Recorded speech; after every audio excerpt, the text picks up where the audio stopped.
Welcome to the Peaceville Days podcast series in collaboration with Life is a Hideous Thing, the official Dave Pybus podcast. Peaceville Records, a label that started in 1987 and remains fearlessly independent to this day, one which has never been afraid to take risks and do things differently. Its core mission? To always challenge and push the boundaries musically. I worked there from July 1990 to October 1993, been involved with some of the label's most influential signings. This episode of the Peaceville Days podcast series features Autopsy.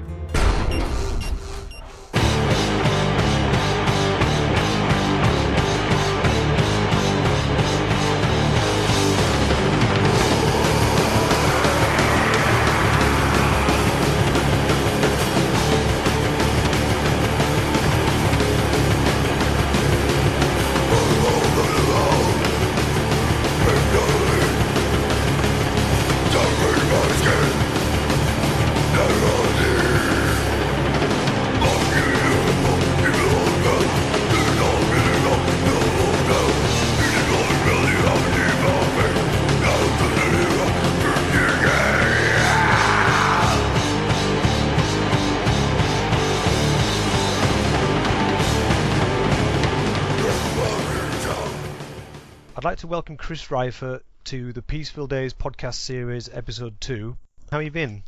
Oh, pretty good. Just getting over a cold, so if I get all gurgly, then just enjoy it. I think the last time I saw you was in 2000? Probably, yeah, in Milwaukee. I'm assuming Milwaukee Metal Fest, right? Do you remember that? Sort of. Yeah, So- bits and pieces. It's a long time ago, and I can't remember how I managed to find out that you guys were staying in a hotel that I could see from my balcony.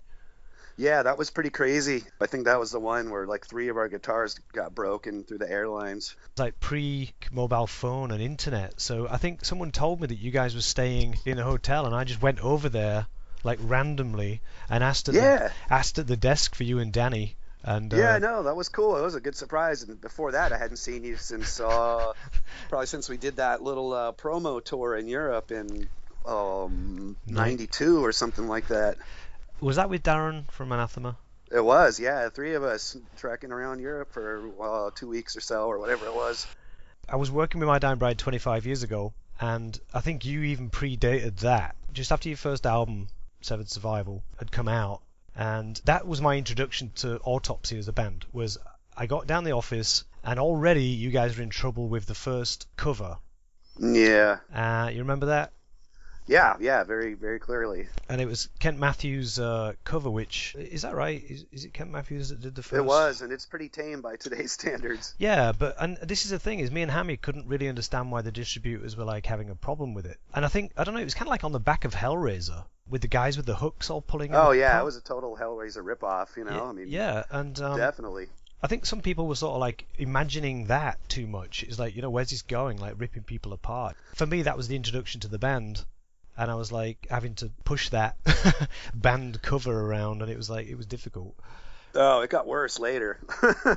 Yes, we'll you're come. getting off easy, man. We'll come to that. But when I guess Hammy had already sort of commissioned Kev Walker to do the alternate cover, which is the guys on the operating table. Yeah. Looking back, I mean, do you have any distinct memories of one, like why that happened, why it got banned? Well, I don't think anything cataclysmic happened. We just, I heard from Hammy, and he said, we're having a problem getting this record out because distributors are freaking out over the art. How would you feel about an alternative cover? And that was, it was, the press played it up, more than what it was. It wasn't really that big a deal, but for us it was cool. It was like another cover. Cool. All right, we're going to have 2 album covers. This is great. Now they both get used to this day. So we thought it was awesome. I mean, you get a little bit of notoriety and, also another chance to have some cool artwork and stuff. So it was win-win for us, I mean, it definitely helped get the name out more than the distributors intended, I'm sure, like a lot of the time when things get banned or, get some bad rating or something, that just curiosity level skyrockets, like, oh, well, I got to see what this is, so, as usual, that kind of shit backfires. Because I was just watching a YouTube video of Kent Matthews, and this must be going back to right back then, but he holds up that copy of the one that got banned. Okay, you got it back then. Well, the guy said, the guy who's interviewing him sort of generally said, like, what's your thought on, like, censorship? And he said, well, the record companies are not helping things by actually, like, wanting to go along with, like, changing the covers. To back it up, I mean, it was the distributors that really were refusing to touch these covers, not us. We were actually, in agreement to what you just said, we were actually happy to get the bad press. Totally. Yeah, it gets everyone really wondering. Like you say, 2 covers is another chance to, do 2 campaigns, I guess, to sell the record. So we were happy. I don't know, we were happy with anything. We were always... if you could go back in time and show pictures of all the tattoos people have gotten of both covers, yeah. It would blow your mind. You're like, what? Pretty crazy. So, man, it sure turned out great. Yeah, and Kev Walker is actually... I mean, I was in touch with Kev recently about a podcast episode, and I don't know, I guess he's always been a recluse because he's so busy with his work. He does 2000 AD now and Marvel, and he's really taken off. Yeah. I'm not sure whether you're not in touch with him, but you know what I mean, aware of his work. You know what? We're actually about to work with him again. Doing, I don't know if this is privileged information or whatever, but Peaceville's doing a box set of Autopsy stuff, and we're getting Kev to do the cover. I guess when Kev did the reissued cover of Severed Survival, we were very, very happy with what we got, because then we could move on to the next sort of phase, get you guys on tour, and that's when I first met you guys. You were on tour in England for like a week, maybe 10 shows, and I remember you playing in Bradford. We had a good time. It was funny. Yeah, I remember that tour. I remember all the tours. Yeah. I guess with Kev Walker, then we actually tried to get Kev commissioned to do the next album, which was Mental Funeral. Yeah. And I had way more input on that album as a graphic designer, because my role at Peaceville had really sort of come together. But I think initially Amy wanted me to do the press, and I fucking hated it. It was like begging people to like records. Yeah. Which you might have noticed, they all say are all classics now. All these years later. Yeah, it's pretty crazy. Yeah, I remember seeing the worst reviews I've ever seen in my life from the British press when we were putting those out in the tour. I remember that tour we did over there, we'd see like the review the next day in the newspaper, the show, and it was so bad, man. They just tore us up like mercilessly, and it was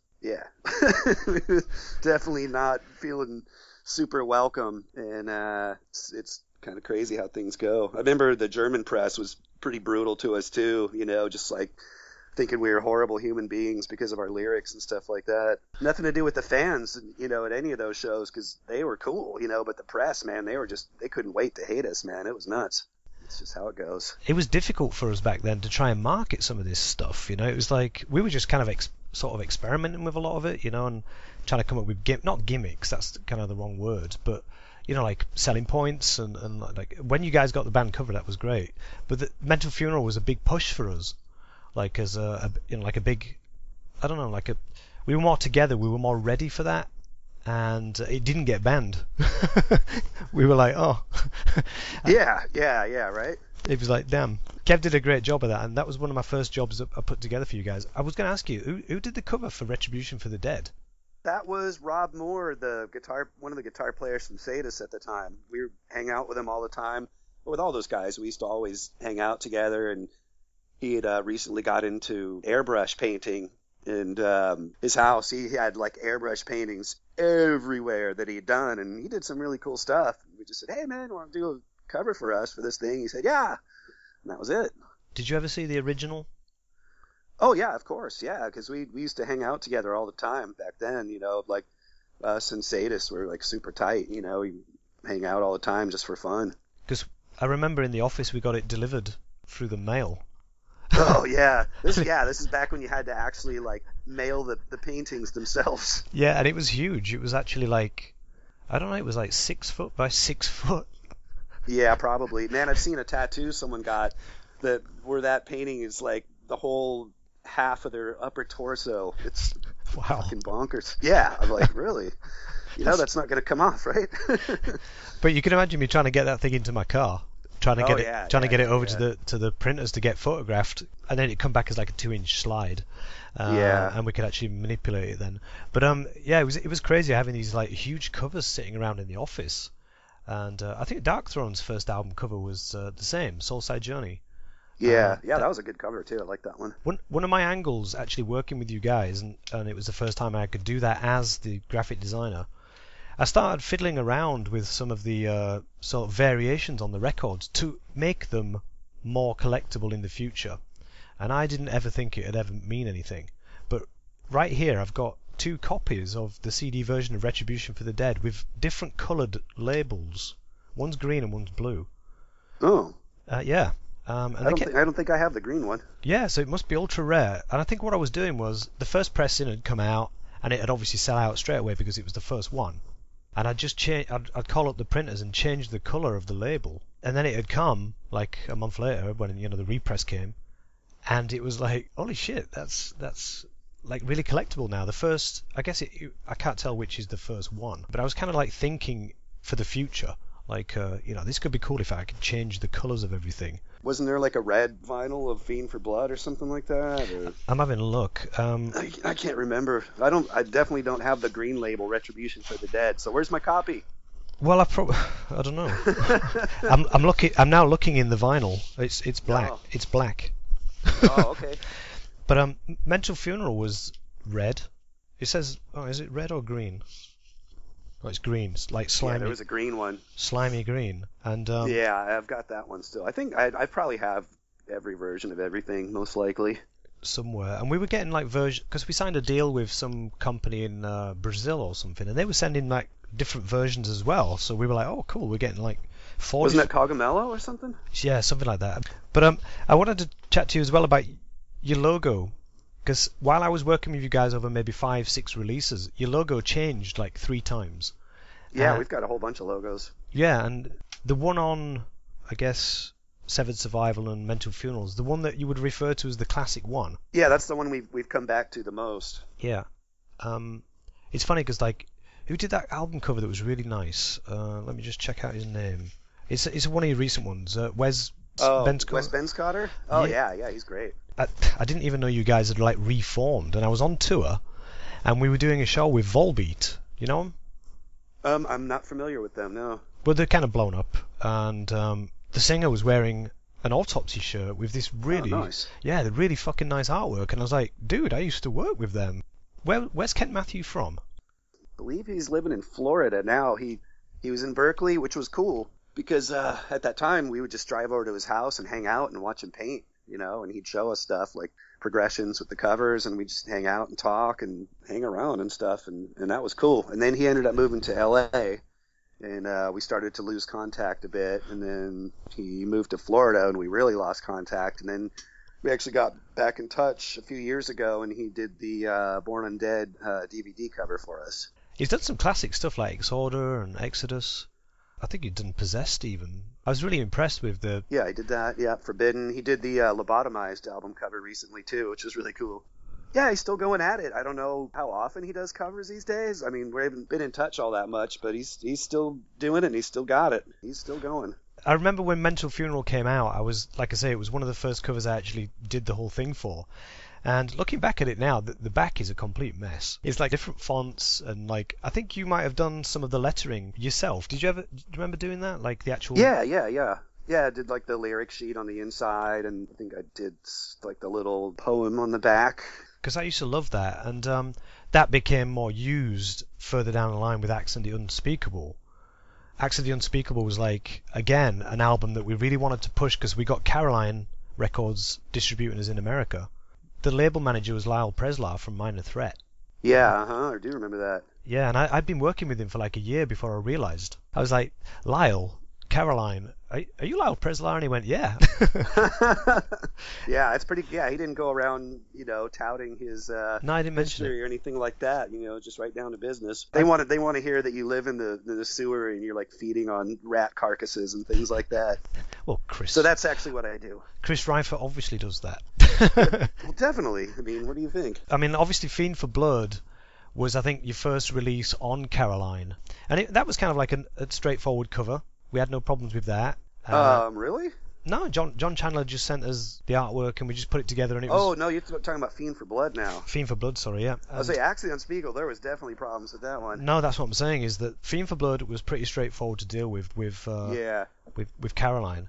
and it kind of, I don't know, it kind of led him into a false sense of security because Yeah. whose idea was it to do Acts of the Unspeakable artwork? I'm trying to think how that whole conversation started. I know that Kent was not into the idea originally. I know Kent was definitely reluctant, and then he started thinking about, like Bosch and stuff like that, and horrific artwork goes way back in history. And, when he looked at it from that perspective, then he got excited, and he just made it worse and worse and more disgusting, to where the point where we were like, damn, Kent, cool. This is horrifying. Keep it going, man.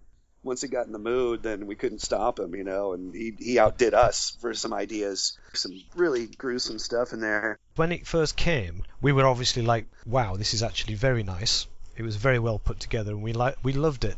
And, we had a little meeting in the office, kind of, knowing that the distributor was obviously going to straight away go, nah, this is going to be a problem. We had to, I think we were going back and forth with you guys straight away about that, and we were disappointed because we loved the artwork. As a gatefold sleeve, that would have been, even now, would have been awesome. Oh, yeah. And then when we came down to it, just choosing what is actually the cover these days, we were a bit like flattened by it. It was like, it's just not as good. Oh, what actually ended up on the very front? Yeah, and we couldn't really choose much. It was like, all of it's disgusting. Yeah, I know. Nowadays it would be different. If you take almost any like Cannibal Corpse album cover, for example, you can get away with pretty much anything now, but at the time, yeah, that was tricky. It was pretty difficult, and I think Caroline, I don't know, they were looking at it going, oh my god, this is great, we can use this, but we can't use the whole cover anymore. It's just terrible. So we obviously embedded it into the gatefold. I don't know if you've got the CD version of Acts of the Unspeakable. Oh, of course. So if you open up the inside of it, on the lyric sheet, which you'd nicely written out, there's like an image in the background of a gouged out body. Oh yeah, I remember you putting that in there and us approving heartily. Yeah, because I was stuck for it just looked plain white, and I thought, what, we need to be a bit more like art. And I was studying anatomy at the time, and I got this like really old-fashioned like art book of like anatomy plates. Oh wow, yeah, okay. And I remember sending you that picture, and you were like, dude, I want to use that. It's fucking awesome. Go for it. I was like, yes, yeah, I'm now an artist. But I don't know why it didn't make it onto the vinyl version. I don't know why. Yeah, I don't know. I just thought the vinyl and CD versions were cool, so I wasn't complaining. I think it was Kent who did the logo. So the logo had obviously changed a couple of times at this point. Uh-huh. And he'd done this new sort of modern like type of logo, which I don't know. You guys don't use that anymore, I guess.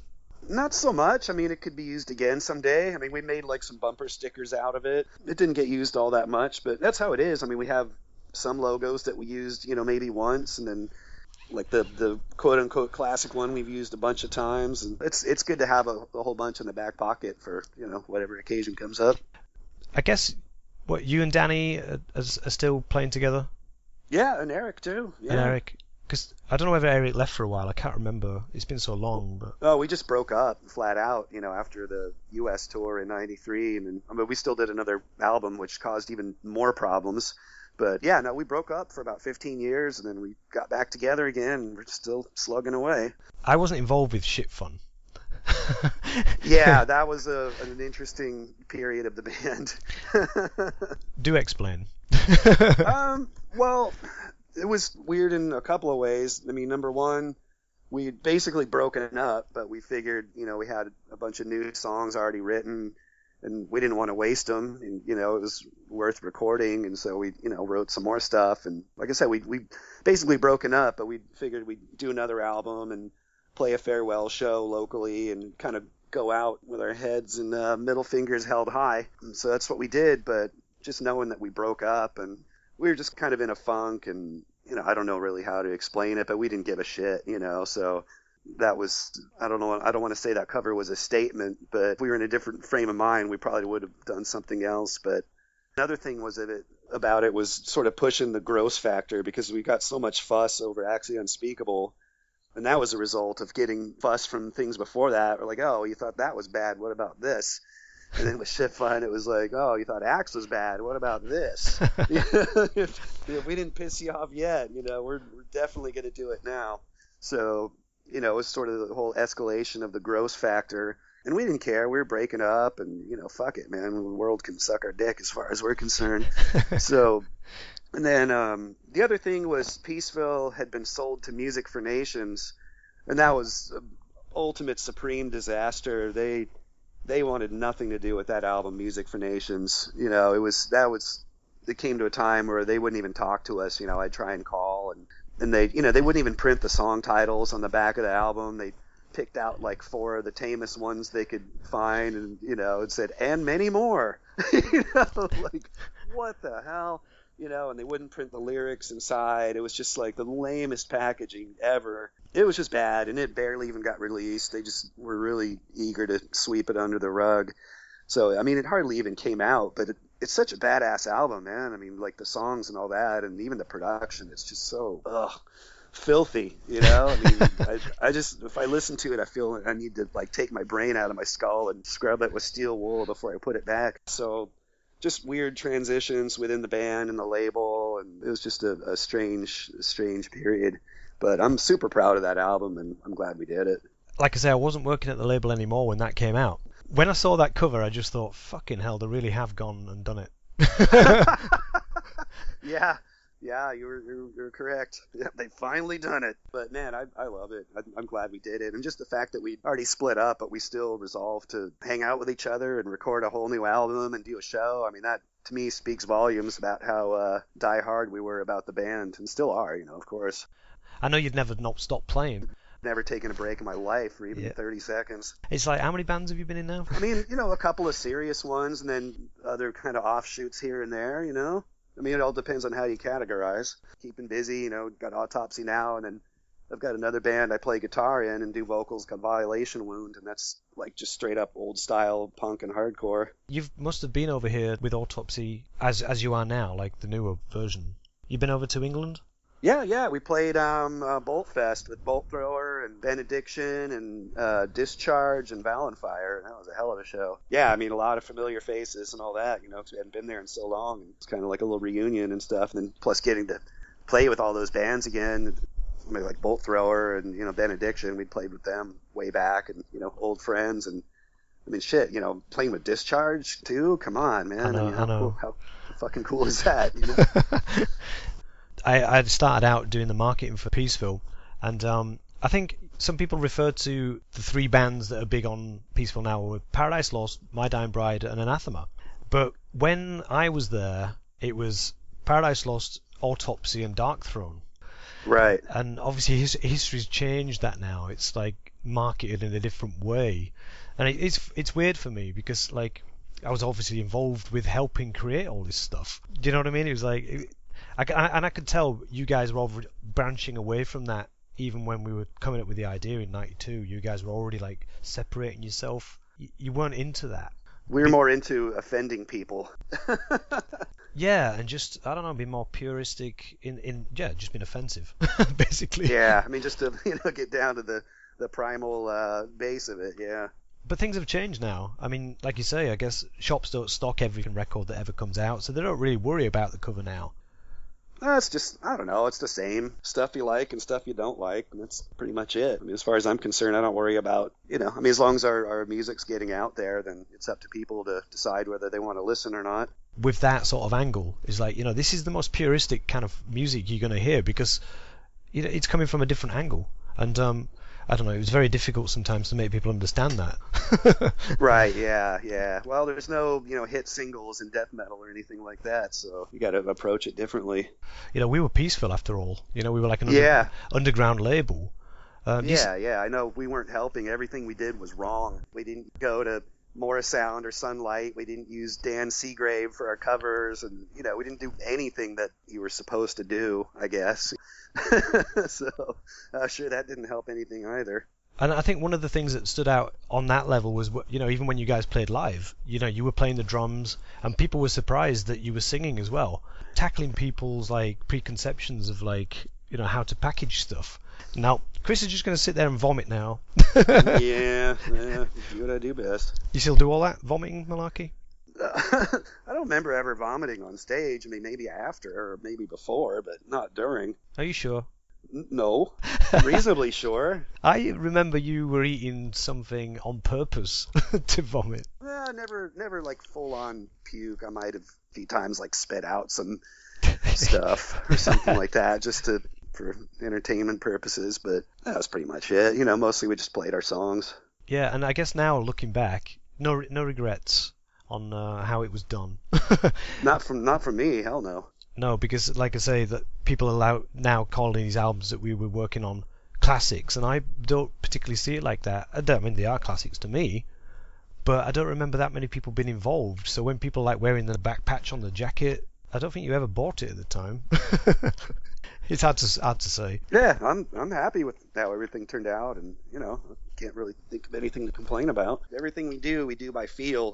Nothing's ever strategic or anything like that, or definitely a gut instinct band in every way. I'd like to thank Chris for taking time out to do this episode of the Peaceville Days podcast series. The records I worked on were Retribution for the Dead, Mental Funeral, Fiend for Blood, and Acts of the Unspeakable. All of which the original copies of are now quite collectible, but are still available. Cheers for listening. Thanks.